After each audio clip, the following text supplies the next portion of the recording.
questions about drugs and alcohol. A great many people who know me know that I do not drink at all. I'm not talking about I drink sometimes. I'm saying I don't drink at all.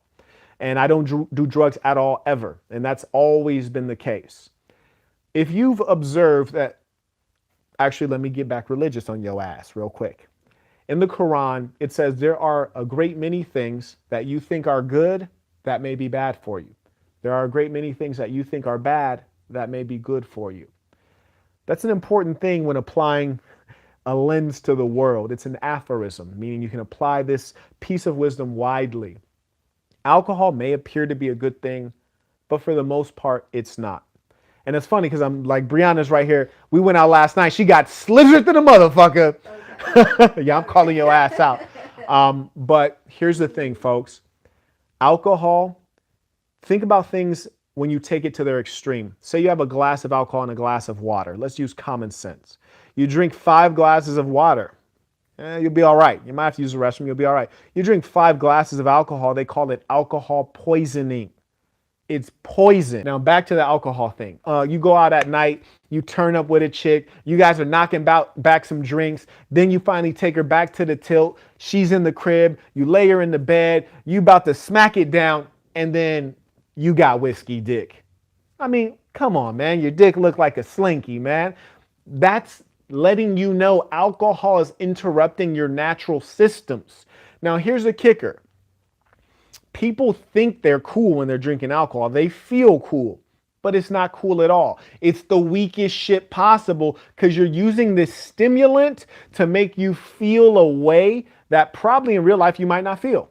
It's stimulating dopamine and serotonin, right? It's driving your neurotransmitters. And over time, the synaptic gaps in which this chemical goes to make you feel this feeling of euphoria, this feeling of confidence, this feeling of relaxation. Over time, alcohol damages the synaptic gaps, which means in the future, you won't feel as happy. You won't even have the capacity to do it. Also, when you go to sleep or try to go to sleep on alcohol, you don't sleep as well. You generally don't remember it because of the way the alcohol is adversely affecting your brain, but you have rocky sleep in which you're waking up regularly, or you got to wake up to take a piss because you've been drinking poison and it runs straight through your body because there are no minerals and vitamins to retain. I am staunchly against alcohol, but here's the kicker. Even though I'm preaching right now to you about alcohol, and the reason I'm doing that is because you signed up for this. You came into my classroom. I'm going to tell you about it. But if we were just homies, you would never hear me talk down on you about drinking alcohol. You know why? Because that's your life.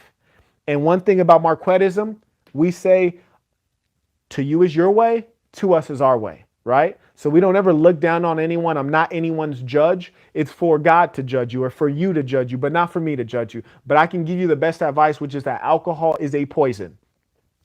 Giving you whiskey dick, messing up your sleep patterns, affecting your brain adversely, reducing your memory. It will cause depression on the long term.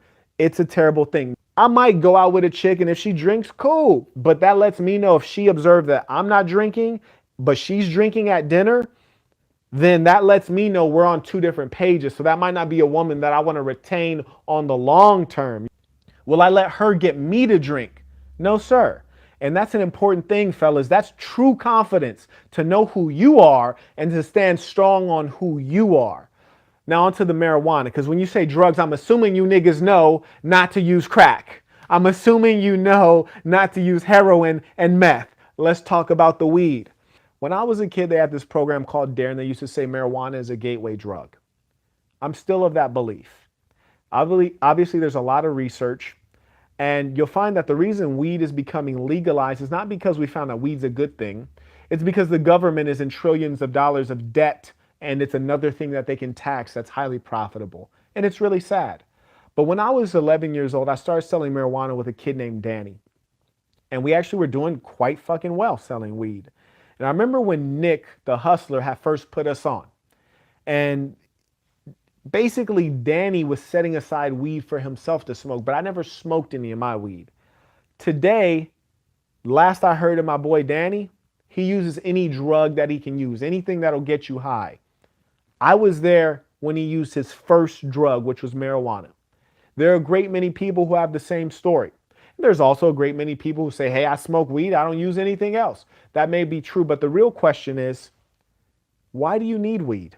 If you're a perfectly happy, satisfied person, why do you need marijuana? You don't. You're not a happy, satisfied person.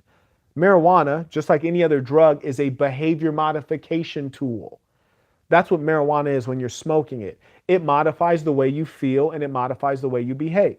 So when you're truly happy and satisfied, you don't need drugs, because what drugs do is they allow you to escape from your reality. What you need to really work on is reality, your finances, your relationships, your health, the things that really give you happiness over the long term. I mean, I can't even lie to you. I know a great many successful people who are financially successful. But I tell you what, I got this one white chick, she works for Facebook. She smokes hella weed and she makes hella money. But man, you mess around and keep that bitch away from some weed for 2 or 3 days, whole different bitch. Bitch is grumpy, got an attitude, claiming she can't sleep, unpleasant person to be around. So it lets you know her marijuana is a dependency, even though they may say it's not an addiction.